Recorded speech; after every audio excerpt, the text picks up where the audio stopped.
he scored 150 or more. नाज़रीन, kangaroos openers ने Pakistani bowlers की बैंड बजा दी। ऐसा लाठीचार्ज किया कि बॉलर्स गेंद फेंकना भूल गए। डेविड वार्नर ने धुआंधार 189 रन बनाए। ट्रेविस हेड ने भी सेंचुरी मुकम्मल की। हसन अली ने 9 ओवर्स में ज्यादा नहीं, सिर्फ 100 रन दिए।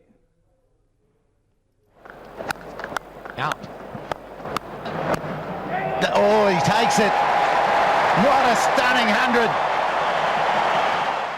पाकिस्तान टीम के लिए दौरा ऑस्ट्रेलिया ड्रावना ख्वाब बन गया। कैंगरूज ने आखिरी एक रोजा मैच में भी बॉलर्स की खूब दुर्गत बनाई। वार्नर और हेड ने ऐसा लाठी चार्ज किया कि आमिर, जुनेद, हसन, हफीज, शुएब सभी गेंद फेंकना ही भूल गए। Oh, that's 6.